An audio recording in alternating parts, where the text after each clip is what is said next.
Então, a ideia é falar sobre colangiocarcinoma hilar. Eu fechei o negócio agora, né, que eu botei.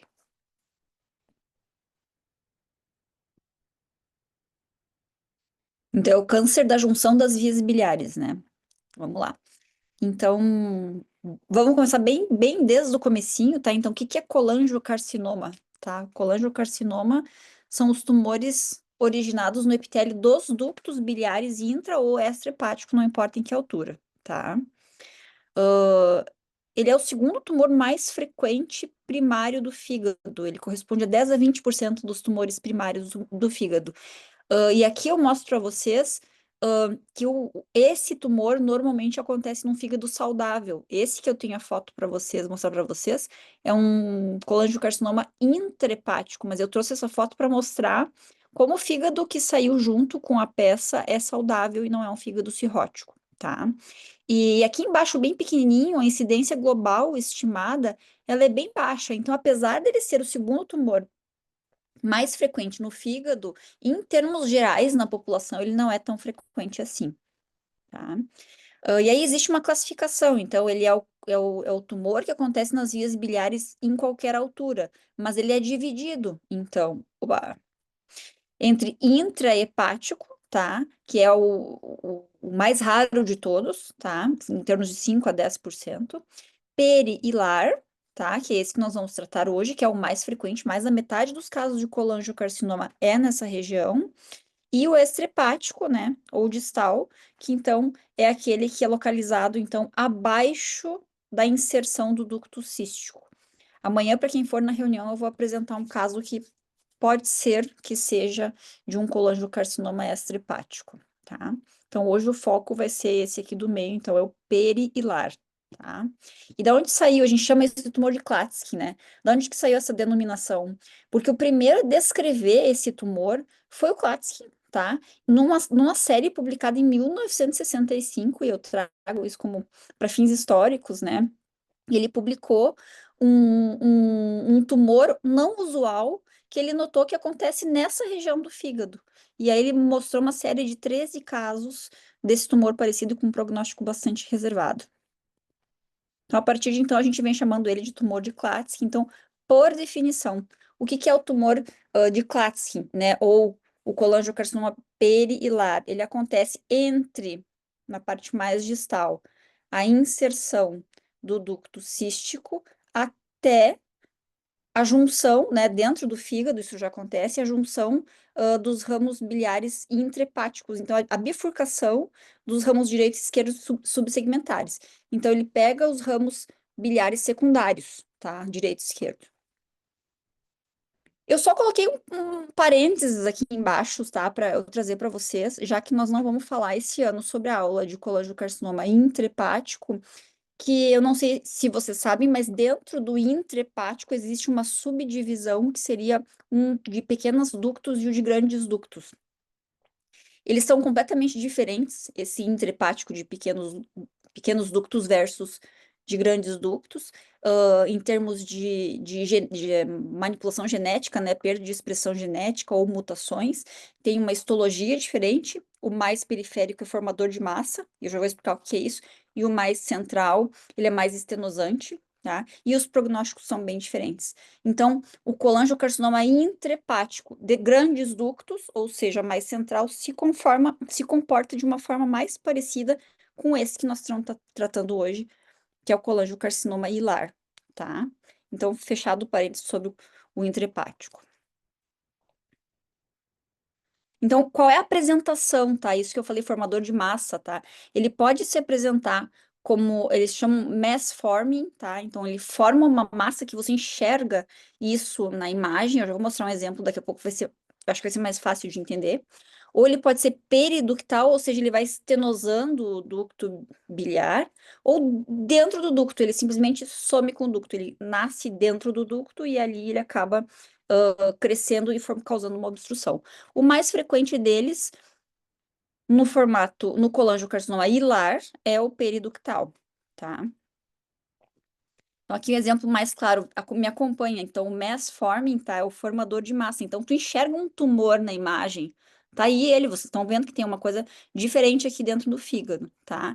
Isso é mais frequente de acontecer no colangiocarcinoma intrahepático de pequenas células, tá? O hilar é mais frequente se apresentar como periductal. Então, tu vê que o ducto biliar ele ainda tá ali, mas é como se estivesse sendo comprimido por alguma coisa que está do lado de fora dele. Esse é o periductal. E o intraductal é aquele que desaparece, tá? Ele simplesmente some o ducto e aí tu sabe que tem alguma coisa ali sumindo com ele, tá? Então, aqui outro exemplo, tá? Do intraductal. Então, simplesmente tu tem uma amputação do ducto biliar direito e esquerdo. E aqui eu deixo bem a caracterização, então, de uma obstrução biliar sem causa aparente, tá? Que seria o intraductal, versus uma massa causadora de obstrução, que daí seria o formador de massa, tá? Então, como é que faz o diagnóstico, tá? Então, desse paciente que tem um colangiocarcinoma hilar, ou seja, um tumor de Klatskin, tá? Esse é um paciente que vai se apresentar. Geralmente, a primeira apresentação é a icterícia, então ele não é um paciente que sente dor pela presença do tumor, ele simplesmente, subitamente fica ictérico, e com isso, ele também apresenta as outras apresentações da icterícia, né, acolia e colúria, tá? E nos exames laboratoriais é um padrão de colestase, né? Então, gama-GT fosfatase, principalmente bilirrubinas alteradas, com um baixo TP, geralmente, e fator 5 normal. Por que isso, gente? Isso é só voltar lá na época da faculdade. Lembram que as bilirrubinas, os sais biliares, eles ajudam na digestão da gordura. Ele faz um efeito detergente. Ele não digere propriamente a gordura, mas a bile faz o efeito detergente, ou seja, separa as micelas de gordura em pequenos núcleos que vão ser passíveis de digestão posterior. Se tu não tem as bilis para fazer essa separação, fica mais difícil de absorver tudo que tem gordura. E as vitaminas A, D, E e K, elas são lipossolúveis, precisam da bilirrubina para conseguir, sais biliares, para conseguirem serem, sofrerem o efeito de detergente e aí poderem ser absorvidas. Se isso não acontece, não consegue absorver essas vitaminas, precisa delas para poder formar os fatores de coagulação, aí não forma fator de coagulação e o paciente fica com o TP mais baixo ou alargado, tá? A gente tem que, por esse mesmo motivo, quando a gente está numa avaliação pré-operatória de um paciente com tumor de Klatskin, repor a vitamina K, tá? Pelo menos até que se consiga desobstruir a via biliar. E os exames de imagem que a gente faz, então, na avaliação inicial, geralmente, quando tu recebe, se receber no consultório um paciente ictérico, o primeiro exame que você vai pedir é uma ecografia de abdômen, para ver se no mínimo tem dilatação de vias biliares ou não, tá? E depois disso, tomografia e ressonância. A gente normalmente, para avaliação desse tumor, a gente acaba fazendo os dois, tanto a tomografia quanto a ressonância, porque a ressonância com colangiorressonância, a gente entende melhor a anatomia do ducto biliar. E a tomografia com contraste, eu consigo ver melhor a anatomia arterial e venosa, que na ressonância às vezes não é tão fácil. Então a gente acaba fazendo todos esses exames e super importante fazer esses exames antes de instrumentar as vias biliares. O que que é instrumentar? É manipular. Antes de você drenar, colocar dreno percutâneo ou via CPRE, não importa. Por quê? Porque cada vez que a gente coloca uma prótese dentro da via biliar, isso é um artefato e prejudica completamente a nossa análise, da relação, do tamanho do tumor, da relação com os vasos. Então, esses exames necessariamente têm que ser antes da manipulação biliar.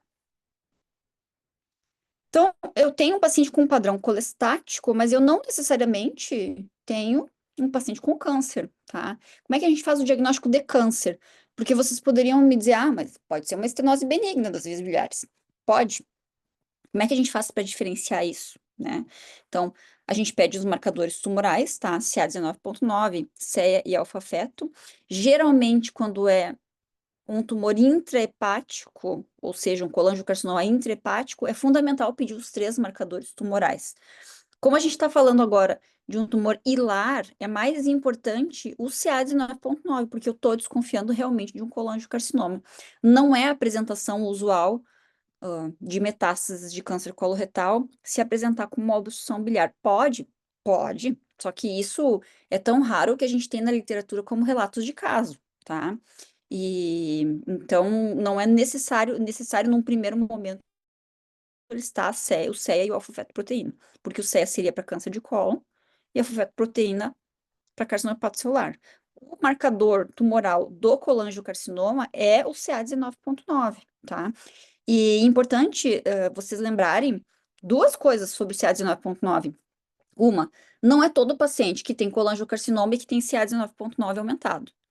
Por quê? Porque tem uma porcentagem da população, conforme a literatura avalia de 10%, 13%, 15% da população, que não expressa o CA19.9, que tem a ver com o antígeno de Lewis, que é aquele antígeno que ajuda na diferenciação do tipagem sanguínea, tá?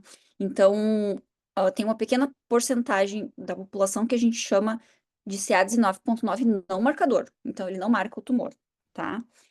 Isso é uma coisa. E a outra coisa sobre o CA19.9 que é importante levar em consideração é que se tiver uma obstrução biliar, por qualquer causa, ele se eleva, tá? Então, pequenas elevações são comuns, inclusive, quem tem cálculo obstrutivo na via biliar. Pode ter um CA19.9 aumentado. Então, por isso que a gente pergunta sempre na nossa reunião lá, o CA19.9 foi coletado antes ou depois da desobstrução das vias biliares, porque isso faz diferença, tá? Agora, se tu me apresentar um CA19.9, 5 mil, 50 mil, eu não tenho dúvida de que esse paciente tem um tumor das vias biliares, tá? Mesmo que esteja ictérico, a icterícia não produz uma elevação tão alta, assim, mesmo que seja ictérico por obstrução, por cálculo, obstrução benigna, uma elevação não é tão grande. A elevação ela é maior e mais proeminente quando trata-se de um tumor. É claro que nós não estamos falando de matemática, né? Então eu não tenho um número mágico para te dizer, assim, para dizer para vocês, a partir de tal número é mais provável que seja câncer. Existem alguns estudos que falam assim, a partir de 20 é mais provável que seja câncer. É menor do que 10, provável que seja benigno, ou inicial câncer, câncer inicial. E entre 10 e 20 pode ser que seja cálculo. Mas assim, é só uma pista, tá? Não é uma coisa assim, não é uma regra, tá? O que é regra é que quanto se tiver muito alto estourado é que aí pode ser que seja câncer mesmo, tá? Eu tô falando aqui, esses números que a gente usa é mililitros por. É o que a gente usa aqui no Brasil, tá? Na Europa é outro tipo de forma de medir o CA19.9, as bilirrubinas, desculpa. E aí as bilirrubinas, o que significa 2,5 de bilirrubina para nós aqui lá é 50, tá? Então, esses números que eu tô falando para vocês, menor que 10, 10 a 20 ou maior que 20, é na terminologia brasileira, tá? Ou brasileira não, né? É mais usada no Brasil, digamos assim. Outra coisa que nos faz pensar que trata-se de um câncer é o paciente ter uma massa tumoral na imagem. Aí fica mais provável que a gente tenha um tumor do que aquele paciente que simplesmente some o ducto no exame de imagem, tá? Se o paciente tiver feito já uma CPRE e feito uma citologia ou escovado que tenha vindo positivo para células malignas, bom, então provavelmente é um tumor mesmo, tá? Não é regra a gente fazer biópsia antes da cirurgia, tá? Por que não? Porque muitas vezes essa biópsia ela não tem uma sensibilidade muito alta, tá? Isso eu tô falando biópsia percutânea sem a presença do equipamento chamado Discovery, que é aquela câmerazinha que tu consegue colocar percutânea e ir lá e fazer a biópsia. Ou Spyglass, que tu consegue fazer por CPRE, coloca a câmerazinha como se fosse um endoscópio que vai dentro da via biliar, olha a região tumoral e faz a biópsia. Isso aumenta expressivamente a sensibilidade do método. Mas como a gente não tem disponível isso aqui no nosso meio, normalmente a biópsia ela é feita por exame de imagem que não seja esse, ou é por ecografia ou por tomografia, então ela não tem um rendimento muito bom.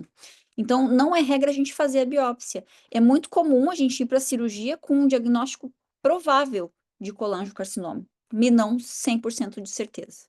Isso não é uma peculiaridade nossa, tá? Não é só nós aqui no Brasil, porque a gente não tem os melhores exames a gente não faz. Isso, em primeiro lugar, é muito recente, né? O Discovery e o Spyglass. E, em segundo lugar, agora está começando a vir mais estudos nos mostrando, sim, o rendimento de sensibilidade e especificidade deles, tá? Mas, assim, eu tenho aqui esse estudo que eu trago para mostrar para vocês, do grupo do Nagino. Esse aqui é o pessoal lá do Japão, eles operam muito colangiocarcinoma. Lá no Oriente, eles têm uma porcentagem muito maior de colangiocarcinoma do que nós aqui no Ocidente, tá? Então, eles fizeram esse estudo para analisar quantos por cento daquelas estenoses biliares podem ser benignas, tá? Então, eles chamam, em primeiro lugar, avaliaram o triplo negativo. O que que é o triplo negativo? É que ele, não tem massa visível, então é aquele caso em que some o ducto, tá? O CA 19,9 é normal, tu não sabe se ele é normal porque não tem câncer ou porque ele não é marcador. E a biópsia que foi tentada veio negativa. Qual que é a chance que esse paciente aí tem de não ter tumor, tá? Com todas as características, tá? Essa é uma pergunta importante. Então, nesse estudo deles de 2019, 11% veio sem tumor. Então, a imensa maioria das vezes que o paciente tem essa estenose da via biliar ou esse desaparecimento da via biliar, que tu não consegue dizer com certeza se ele é câncer ou não, se ele é um adenocarcinoma, a imensa maioria das vezes ainda assim é mesmo que não tenha massa visível, mesmo que tenha CA de 9,9 normal e mesmo que a biópsia seja negativa. Então, é por isso que muitas vezes a gente vai para a cirurgia com o diagnóstico presumido, tá? O que que poderia ser, né? Então, se não é tumor, é o quê? Né? Então, poderia ser um cálculo ou granulomatose, poderia ser IgG colangite por IgG4, tá? A gente fala bastante sobre isso no round, ou até mesmo quando o paciente sofreu uma cirurgia prévia, uma estenose pós-operatória, tá? Não tá aqui, mas eu tenho uma paciente, que é essa que eu vou apresentar amanhã, que é uma paciente que tem retocolite ulcerativa há 11 anos, uma guria de 29 anos, porém faz 11 anos que ela tem retocolite ulcerativa. E ela, final de semana, apresentou icterícia.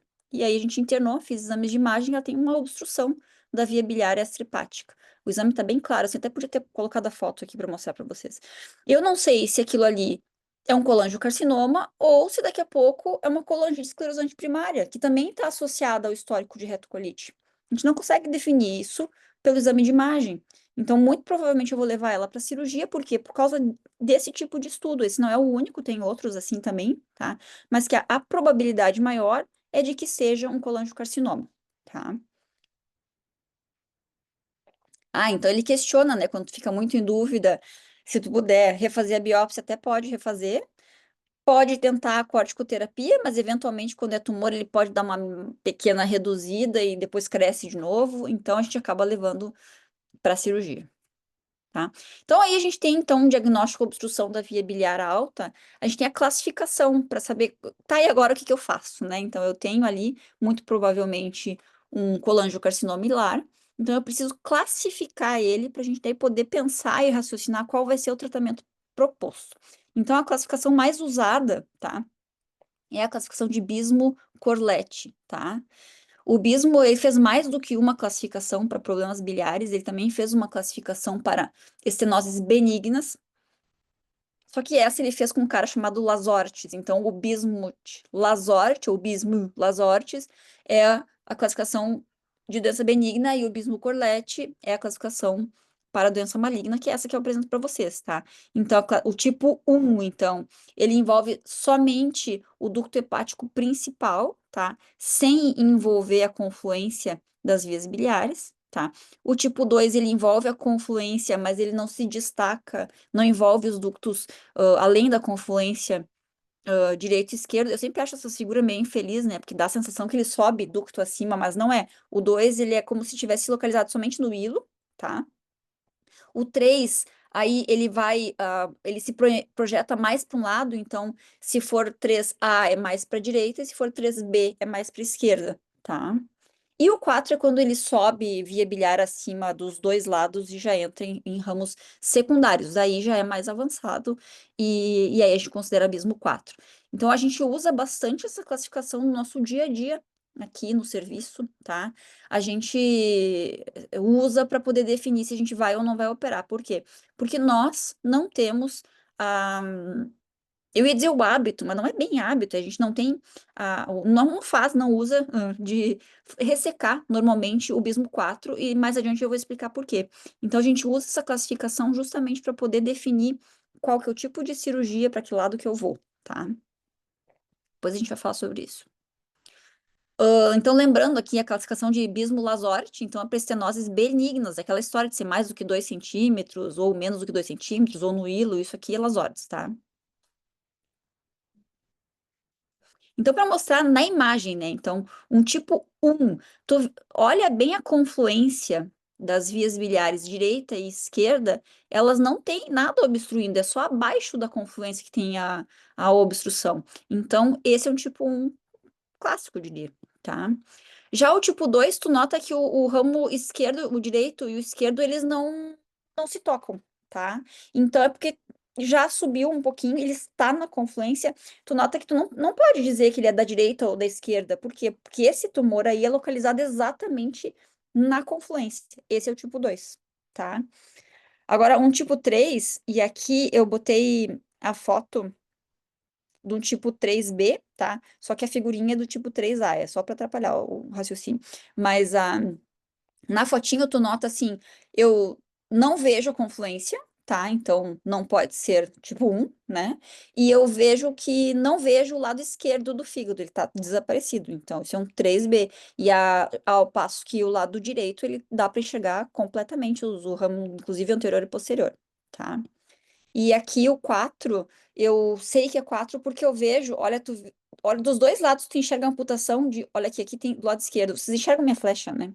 Do lado esquerdo tem um, dois, três, quatro ductos amputados, ou seja, já subiu para os ramos secundários lá para cima, do lado esquerdo, e do lado direito também, ó, tem vários ductos amputados, então significa que não pode ser nem para esquerda nem para direita, ele é um tipo 4 que já avançou superiormente, tá? Então, qual é a história natural? Se eu não fizer nada, tá? O paciente chegou e ele, eu não quero me operar, não quero tratar, não quero fazer nada, tá? Existe esse estudo, ele é mais antigo porque mais recentemente a gente oferece tratamento para os pacientes, não, não tinha assim não operar, né? Mais antigamente, que não tinha cirurgia muito para se oferecer, vocês vão ver que a data de que começou a se fazer a ressecção do ducto extra-hepático junto com hepatectomia é ali por 2010, por aí. Não é tão antigo.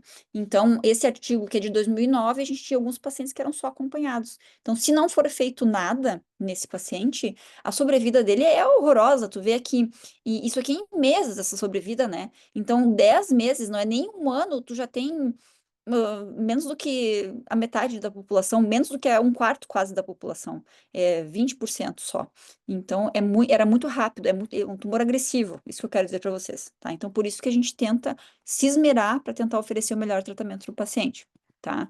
E qual é o tratamento que a gente oferece? Eu trago para vocês aqui dois guidelines, tá? Nós não vamos falar sobre isso agora, nesse momento, é só para chamar atenção que a primeira definição que se faz a partir do diagnóstico, não importa qual é o guideline, é dividir os pacientes no grupo é operável ou é inoperável, tá? Não importa qual é o guideline, americano ou europeu, a gente divide entre ser ou não ser operável, tá?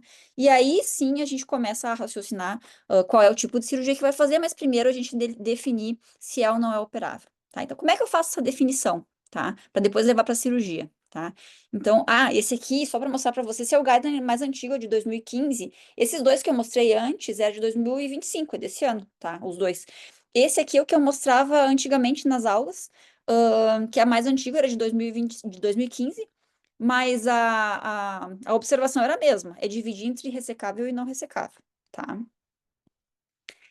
Qual é a dificuldade, o que que a gente usa de parâmetro para poder dizer que esse tumor é ou não é ressecável, tá? É porque a via biliar é o amarelinho aqui, né, gente?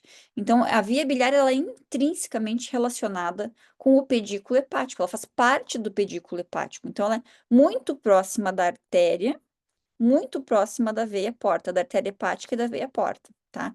Principalmente aqui do lado direito. Do lado esquerdo ainda tem um trechinho mais longo de via biliar e que é um pouquinho mais afastado da artéria, custa mais, o tumor tem que crescer mais para poder envolver a artéria. Mas do lado direito, tu vê que é muito perto, é muito fácil desse tumor crescer e envolver os vasos sanguíneos, tá? Ou se ele crescer um pouquinho mais, ele já envolve os dois lados, tá? Então, a particularidade desse tumor, dessa localização, é essa relação íntima que ele tem com o resto do pedículo. Então, como é que a gente faz, então, para decidir se ele é ou não é ressecável? Então, esse estudo, que é aquele que eu tinha falado que é um marco, então, a partir de 2012, se eu não me engano, estou procurando a data, mas não estou achando. 2001, é mais antigo, tá? É 2001, é isso, tá? Ele foi um artigo publicado no Memorial Sloan Kettering, tá? Eles pegaram 225 pacientes e dividiram entre não ressecáveis e aqueles que eles tentaram ressecar, tá? E aí, disso, eles tiraram quais são os critérios que têm que ser usados para dizer que não é ressecável. Tá? Então, eu não vou ler esses critérios nesse formato, eu traduzi aqui para o português, fica mais fácil que significa irressecabilidade, tá? Então, é quando existe um envolvimento bilateral dos ductos hepáticos e ramos secundários, ou seja, bismúltiplo 4, tá? Isso na linguagem ocidental, tá? Ou quando tu tens uma extensão unilateral e atrofia com envolvimento da veia porta ou artéria do outro lado. Meus gatos estão brincando com a bolinha. Vai fazer um pouco de barulho. Então, o ducto biliar envolvido principalmente por exemplo, o da direita, mas a artéria e a veia são da esquerda. Aí é evidente que não dá para ressecar, porque a artéria de um lado, veia de um lado e o ducto do outro, tá?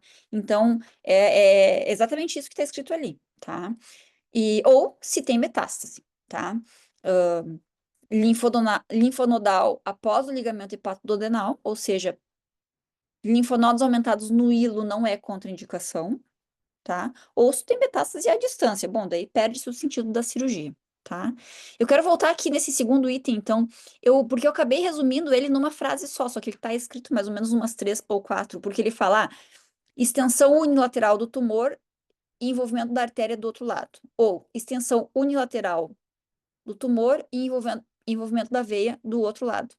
Ou extensão unilateral do tumor e atrofia do outro lado.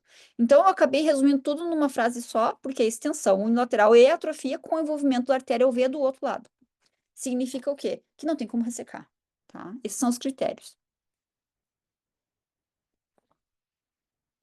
Então, aqui só para trazer o guideline europeu, tá? Que é desse ano. Então a gente divide o paciente nisso mesmo. É não operável ou operável, tá?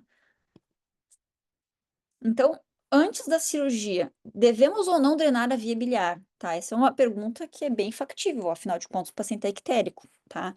Então, lembrando, quais são as consequências da icterícia? A gente falou um pouquinho lá no começo, né? Então, ou o paciente pode ter prurido, né, por conta da icterícia, pode fazer colangite, ou seja, infectar essa via biliar. Tem o risco de translocação bacteriana, porque a bile não chegando no do trato digestivo, né? A bile não chegando no trato digestivo prejudica muito as trocas nas membranas e pode predispor à translocação bacteriana. Pode levar a desordens hemostáticas, então, justamente pela falta da absorção da vitamina K, tá? Que é uma vitamina lipossolúvel, lembrando, né? Que a gente falou agora há pouco.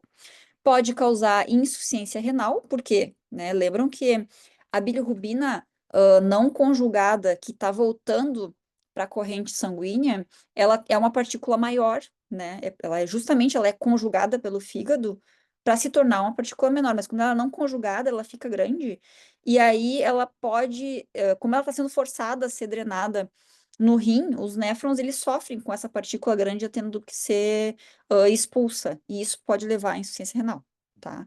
E, por fim, pode trazer um prejuízo nutricional exatamente pelo motivo das desordens hemostáticas. Por quê? Porque você não consegue absorver gorduras de nenhuma forma, não somente as vitaminas lipossolúveis, mas outros componentes lipossolúveis também, tá? Então, vocês poderiam me dizer, bom, sendo assim, vamos drenar todo mundo, né? Mas não é bem assim, porque existe risco, tá? Primeiro, a drenagem, a partir do momento que você manipula a via biliar, se essa bile estava estéril ainda, tu acabou de contaminar, porque a gente conecta a via biliar com o meio externo, tá? E se sabe que a partir do momento que tu tem uma bile contaminada, aumenta o risco de complicações infecciosas pós-operatórios, e é uma variação bem importante, 19% para 8%, quando não foi manipulada.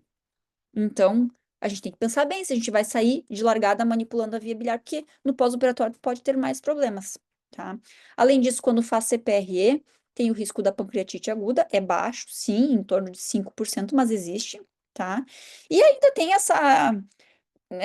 esse dizer aqui de que as próteses plásticas poderiam dificultar o procedimento. Isso eu tirei do artigo, mas assim, na prática, não é tanto, tá? Eu não diria que eu não deixaria de drenar uma via biliar se fosse somente esse o problema. Azar é o nosso, né? A gente lá na cirurgia, tá, vai ter mais trabalho, mas a gente consegue operar tranquilamente. Fica um pouquinho mais endurecida a região, mais difícil de delimitar, mas dá para operar, tá? Só que, como tem esses outros comemorativos, aí a gente acaba optando por raciocinar antes de sair drenando, né? Então, o que que a gente raciocina, né? Antes de trazer o raciocínio, só para mostrar para vocês, então, a drenagem pré-operatória tem maior morbidade, mas não acrescenta mortalidade. Então, eu não vou perder mais pacientes porque eu fiz a drenagem. Isso nos deixa tranquilo, tá? Apesar de ter mais complicações, vai ter talvez uma internação mais prolongada, ele não tem um risco maior de mortalidade, tá? Mas de qualquer forma, por aumento da morbidade, não é justificado fazer a drenagem de forma rotineira. Então, quando que a gente vai drenar, tá? Quando a gente vai fazer quimioterapia neoadjuvante, ou seja, não é um paciente do grupo ressecável, tá? É um paciente do grupo irressecável, mas talvez irressecável por um TRIS, então tu vai tentar fazer a quimio neoadjuvante para tentar torná-lo ressecável. Fazendo parênteses, né? A quimio neoadjuvante ela tem uma resposta de 20 a 30% em termos de tamanho do tumor. Então é bem difícil. Não é que é bem difícil, é que é mais provável que isso não aconteça. É mais provável que ele não diminua de tamanho, mas ele pode diminuir, tá? Fechado parênteses. Então, quando vai fazer quimio neoadjuvante, tu tem que drenar necessariamente, tá? Com bilirrubina acima de 5 é muito arriscado fazer quimioterapia, então tem que baixar, tá? Se o paciente fez colangite, é evidente que a gente tem que drenar para poder tratar essa colangite, né? Isso pus sob pressão, a evolução para óbito é muito rápida, então isso é uma situação que a gente tem que ser rápidos, tá? Para drenar essa via biliar quando tem colangite, tá?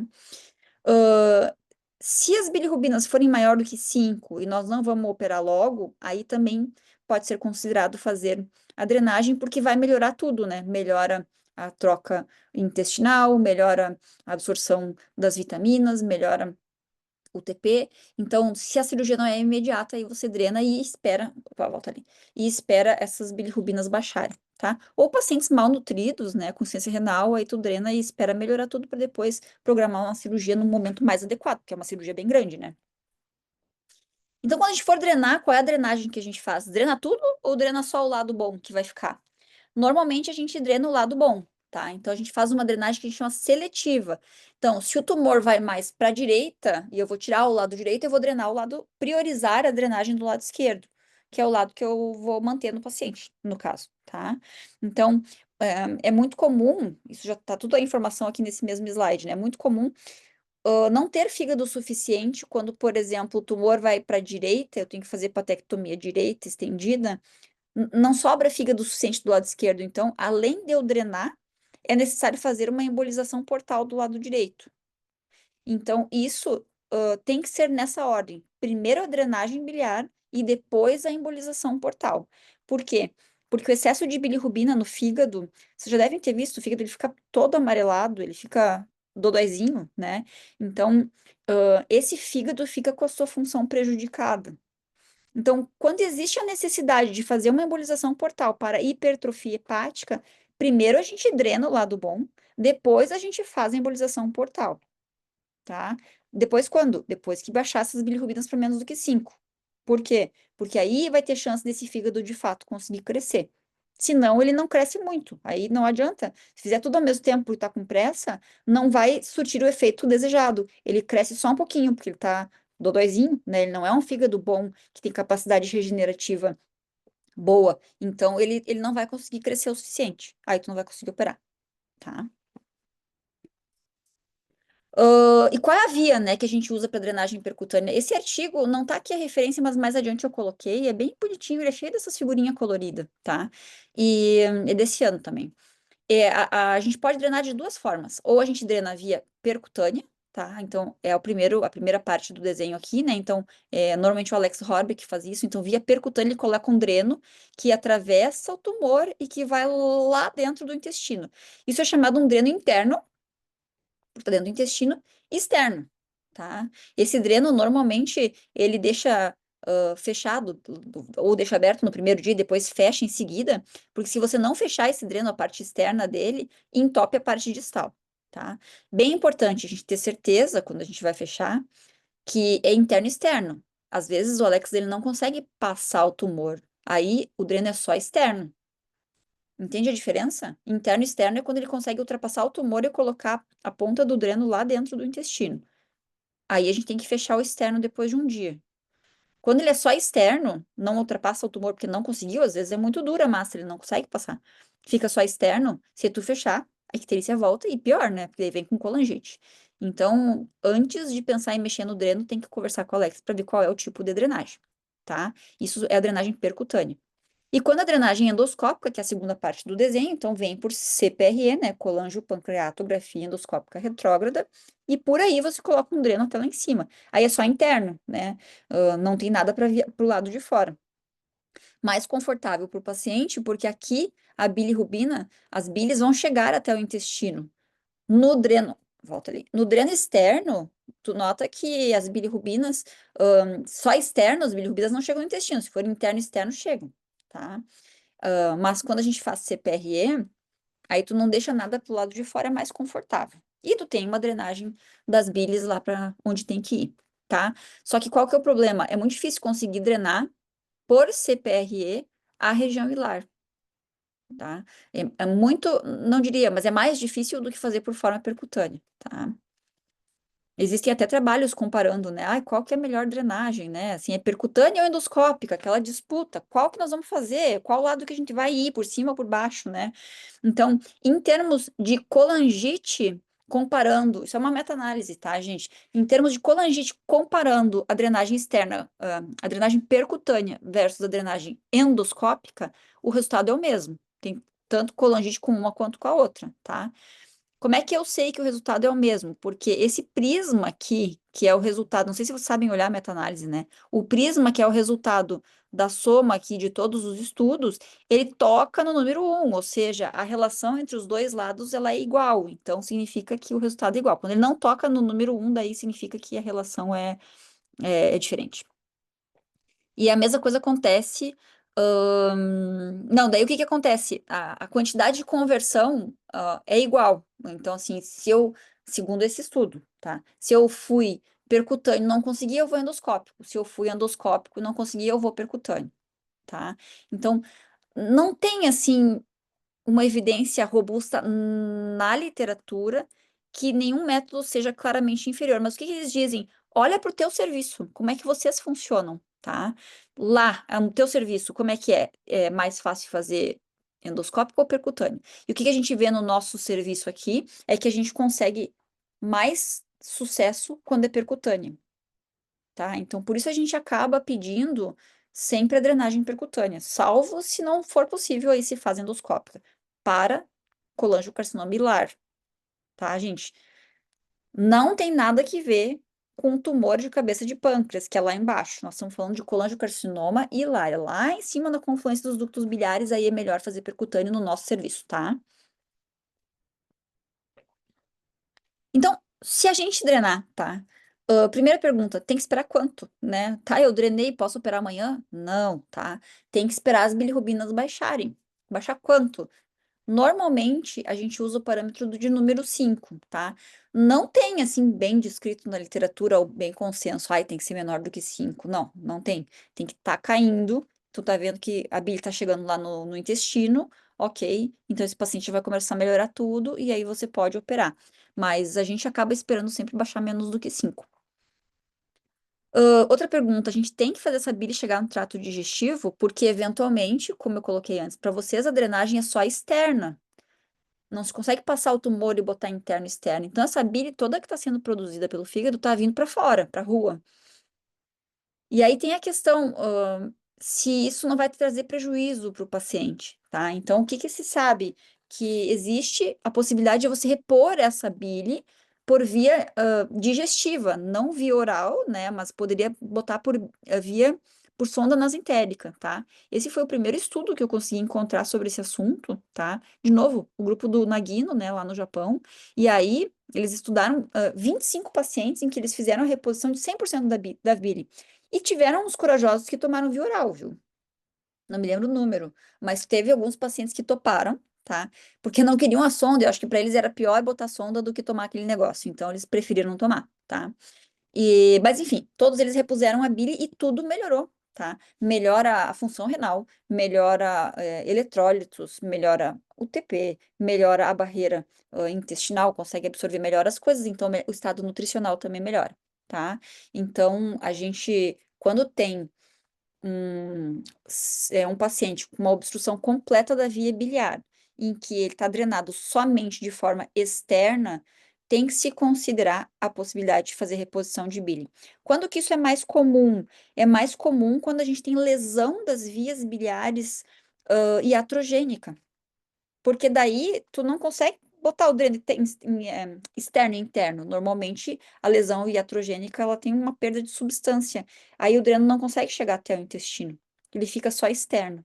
E aí sim é super importante a gente conseguir fazer essa reposição de bile, principalmente porque esse paciente vai ficar um longo período esperando pela cirurgia, tá? Então, acaba sendo importante isso aí, tá? Daí, bom, então nós vamos falar agora sobre a cirurgia e qual é o formato da cirurgia que a gente vai fazer. E para isso, a gente tem que levar em consideração quais são os fatores de pior prognóstico, tá? Então, os dois grandes campeões eu estou trazendo aqui para vocês, os dois fatores que puxam a sobrevida desse paciente para baixo. Um deles, e o campeão de todos os artigos, né, são as margens de ressecção, tá? Aquele paciente que ele é operado e sai com margem positiva R1, né? Aí para os nossos alunos residentes do primeiro ano, o que que significa um paciente que seja R1, né? Também. Esse paciente significa que foi operado, macroscopicamente a gente olhou e disse, tirei todo o tumor. Mas lá no microscópio, a margem veio comprometida. Então, isso é margem R1, tá? E margem R0 é quando é negativo 100% a margem. Ou seja, então tu olhou, tu disse que tu tirou o tumor todo, vai no microscópio e dá uma analisada nas margens e diz, não, realmente, não tem tumor aqui. Então, isso é margem R0, tá? Lembrando que a margem R2 é aquela que a gente sabe, olha macroscopicamente e sabe que deixou tumor para trás, tá? Que é uma cirurgia que não tem nem faz. Se é para fazer R2, é melhor nem fazer, a não ser que seja paliativo, tá? Então, a margem é um dos principais fatores prognósticos para esse paciente. Então, o nosso objetivo, quando for operar, é margem R0, sempre, tá? E com relação aos linfonodos, o que que se sabe? Que quando o linfonodo vem positivo, cai a expectativa de vida muito. O linfonodo positivo, a mediana de sobrevida vai para 15 meses, então pouco mais do que um ano. Ao passo que o paciente que vem com o gânglio negativo, ele sobrevive mais do que 2 anos em média, tá? Então, esses dois fatores são os mais impactantes. Qual deles eu posso manipular? A margem de ressecção. O linfonodo, eu não consigo modificar ele ser positivo ou não. Eu consigo tirar ele, mas eu não consigo modificar ele ser positivo ou não, tá? Então, primeiro a gente vai falar um pouco agora sobre qual cirurgia fazer, e depois eu vou fazer um parênteses e falar um pouquinho sobre a linfadenectomia, tá?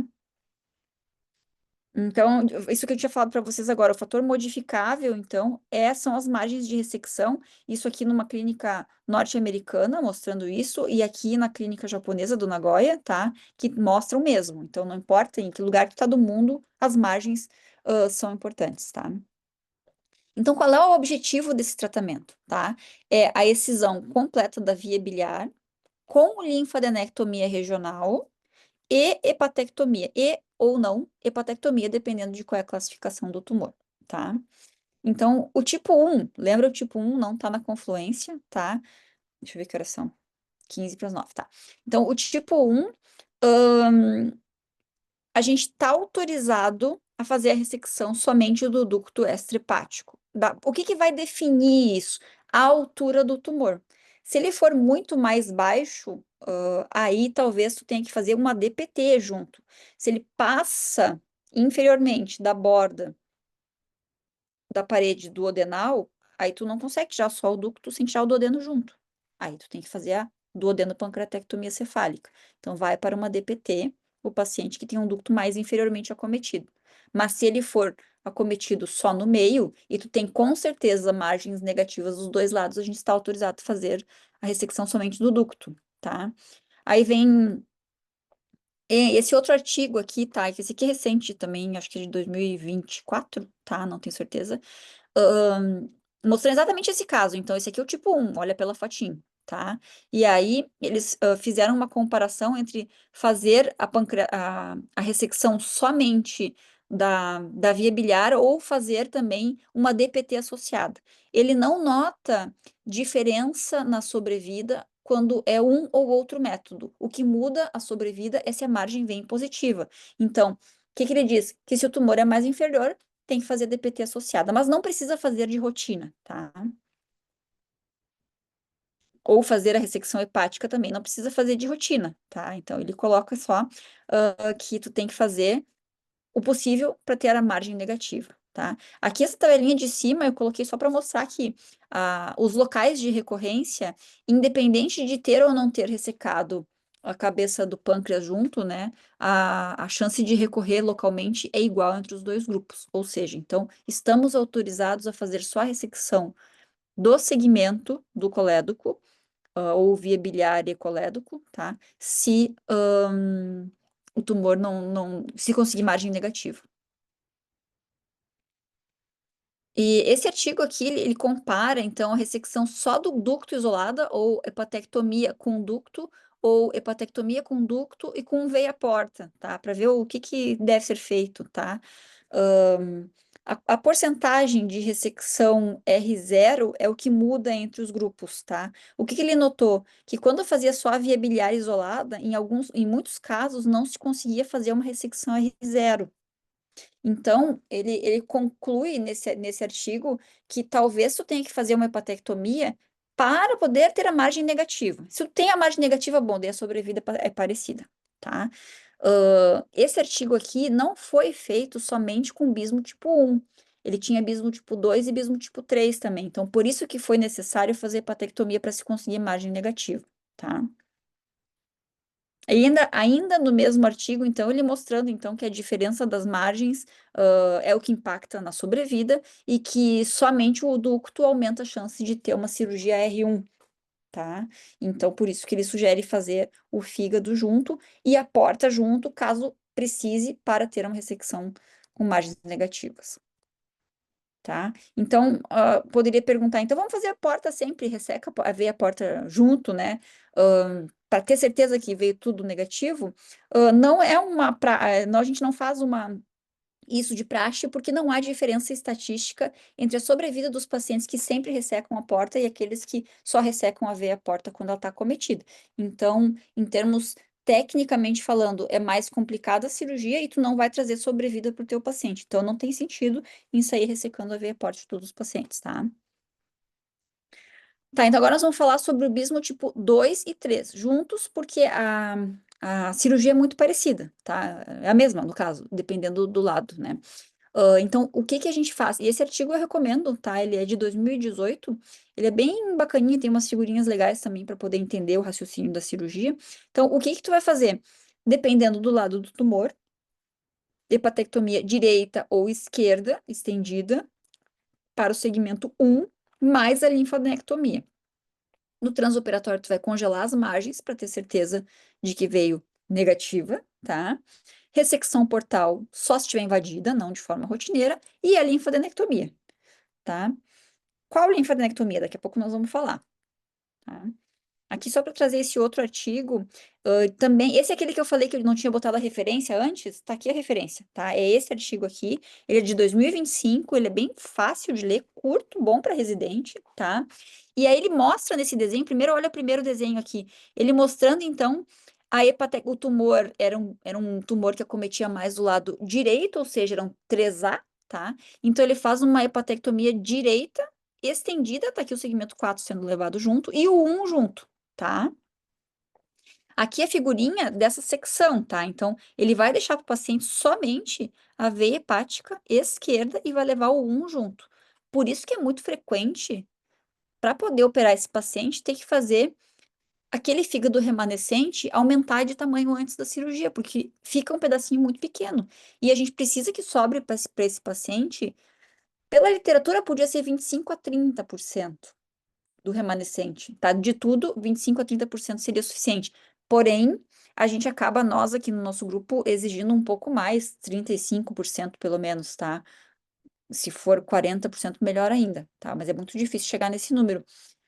Por quê? Porque a causa mais comum de mortalidade desse paciente no pós-operatório é a insuficiência hepática por small for size, ou seja, por ter ficado um fígado muito pequeno.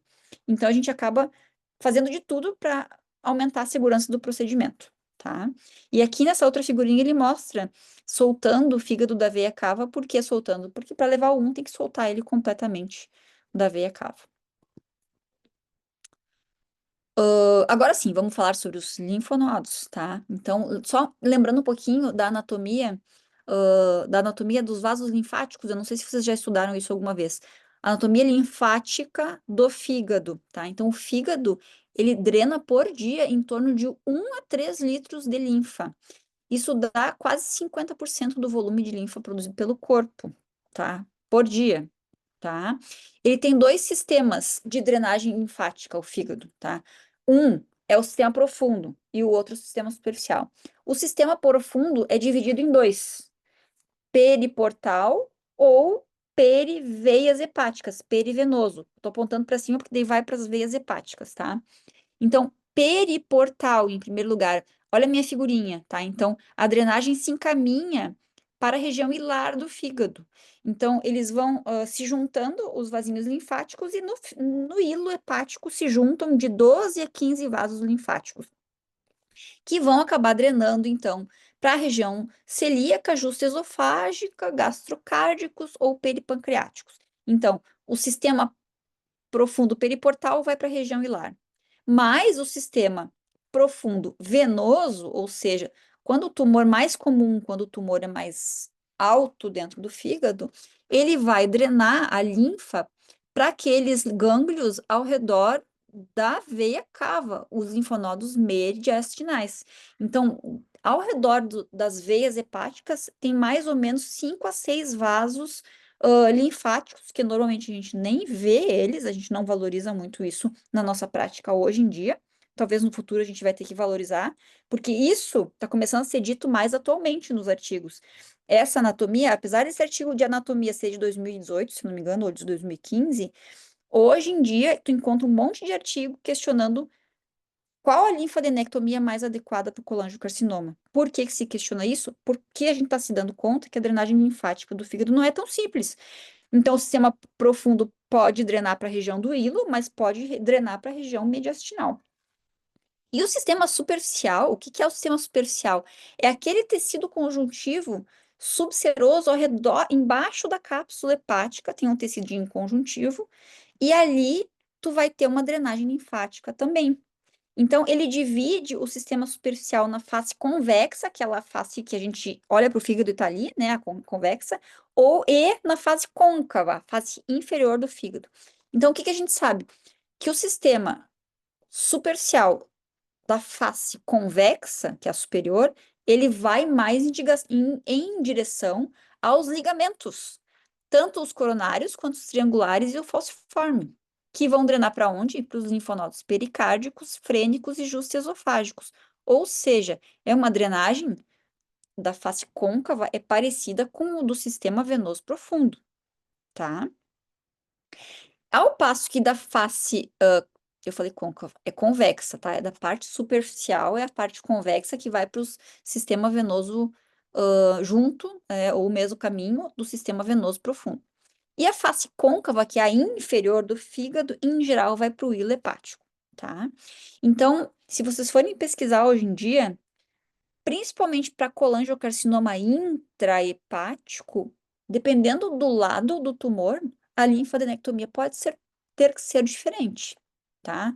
Como hoje a aula é sobre o colangiocarcinoma hilar, a região que mais vai ser acometida, que pode mais ser acometida por esse tumor, primeiramente, digamos assim, os gânglios primeiramente acometidos são os da região hilar, mais provavelmente.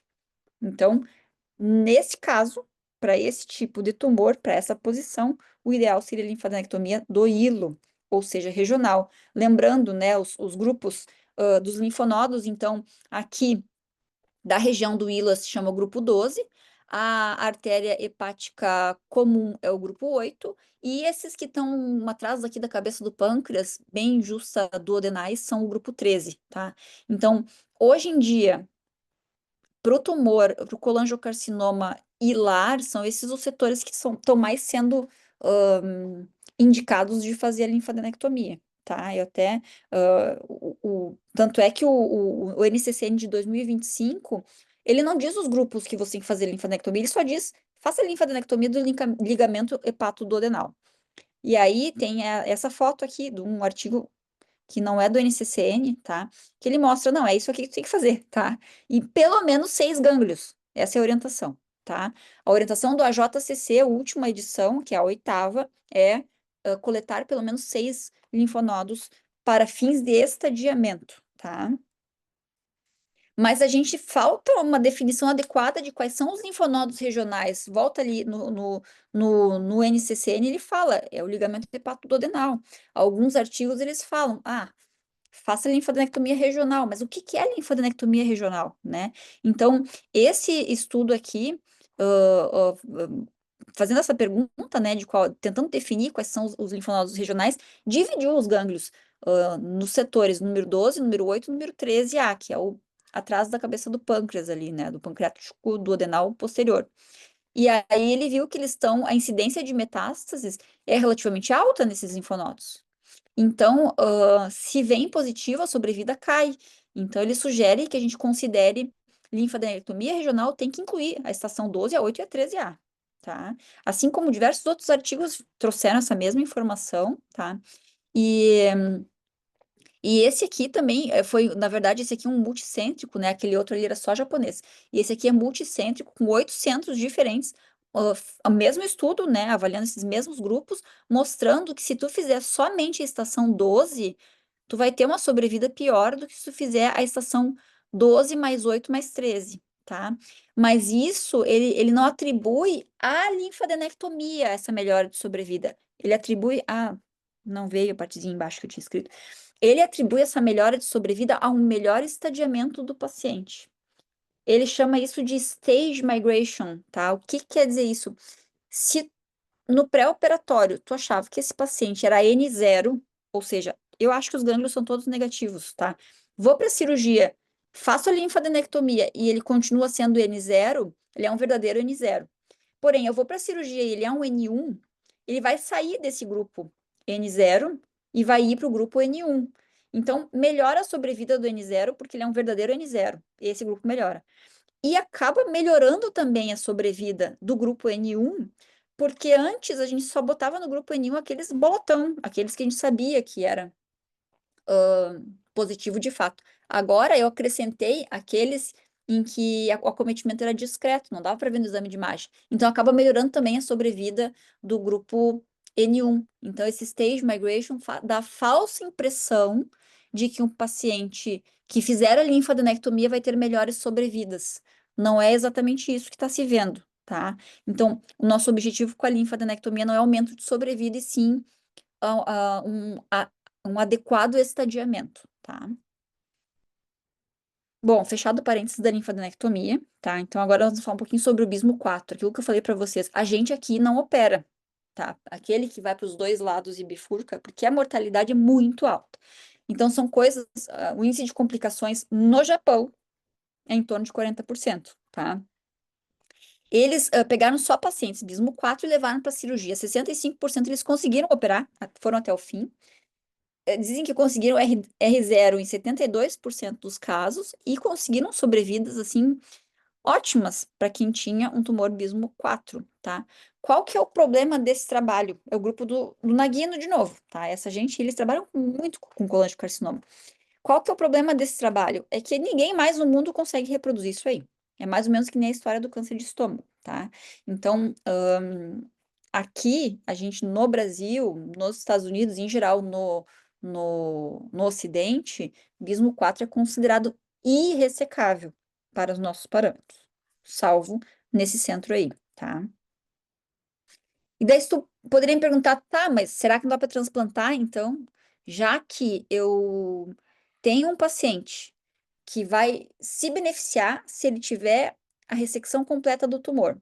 Tu não consegue ressecar todo o tumor porque tá cometendo os dois lados do fígado. Pega e tira esse fígado todo, tá? Então, esse foi um questionamento inicial que foi feito. Eu não tenho aqui para mostrar para vocês, mas lá no começo, os primeiros estudos que foram feitos fazendo transplante para colangiocarcinoma tinham sobrevidas horríveis, tá? Eram coisas assim que tava jogando o transplante no lixo, porque poucos pacientes chegavam com uma sobrevida ao longo de 5 anos, tá? Que seria uma sobrevida competitiva com aqueles pacientes transplantados não por câncer, tá? Então não se conseguia um resultado adequado. Por quê? Porque quase todos eles recidivavam. Tá? Então, a Mayo Clinic, lá nos Estados Unidos, se perguntou: será que é porque nós não estamos selecionando mal os pacientes que vão ao transplante? E aí eles fizeram o protocolo da Mayo Clinic, tá? Em que eles transplantaram somente pacientes com colangiocarcinoma perilar não ressecável, então aqueles bismo 4 ali, tá? Por contraindicação técnica ou porque tinha cirrose associada, tá? No início, primeiro protocolo que eles desenharam não tinha isso, mas depois, mais adiante, eles incluíram que se houvesse síndrome de massa, ou seja, se fosse visível o tumor, ele tinha que ser menor do que 3 centímetros, porque a partir de 3 centímetros as sobrevidas ficavam ruins, tá? Quando não tem síndrome de massa, ou seja, é o mais frequente, é simplesmente o ducto desapareceu, ele tem que ter, então, a estenose do ducto associada a um CA19,9 maior do que 100, para tu ter certeza de que realmente era um câncer, não tá transplantando por outra razão, tá? Tem que ter as metástases eliminadas, tá? Por PET, por tomo, por ecoendoscopia, tá?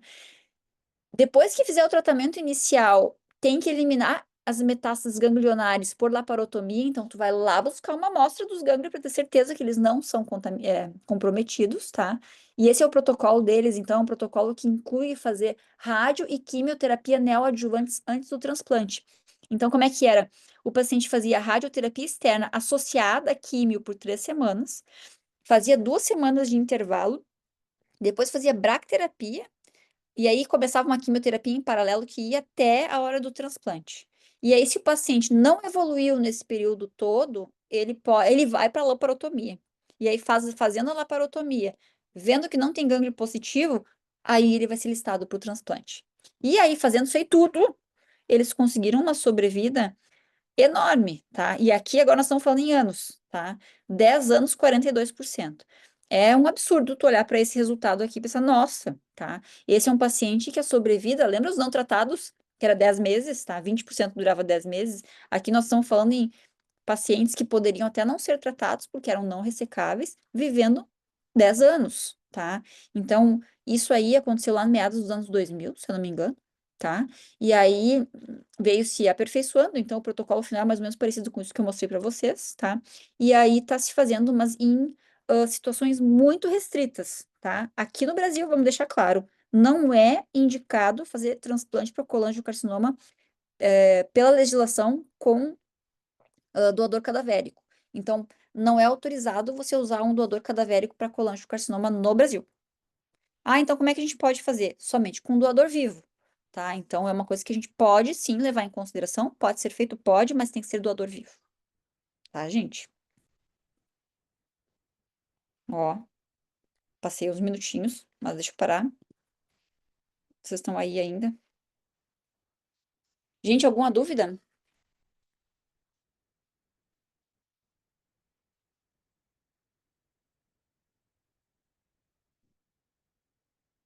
Olha, o Dani botou a imagem da paciente, exatamente. É, o paciente que eu tinha citado é esse que ele botou aqui. Ela tem uma interrupção do ducto colédoco. Alguém quer perguntar alguma coisa? Senão encerramos, já é 9 horas passado. Gente, Muito boa a essa aula, aula. professora. Obrigado. Que bom que tu gostou. Que bom que tem alguém ouvindo, né? Porque eu tava aqui falando sem ver nada. Sim. O que eu quero dizer para você é o seguinte: a gente não tem previsto, então, aula sobre colangiocarcinoma intrahepático, mas para quem tiver o interesse, eu dei essa aula semana passada, não foi bem colangiocarcinoma intrahepático, mas foi atualizações no colangiocarcinoma intrahepático. Eu dei num congresso e aí eu gravei, porque foi online, e coloquei no nosso YouTube. Então, se alguém quiser ver, ela dura 30 minutos exatamente, tá? Assim como essa aula aqui, eu vou também disponibilizar lá para vocês.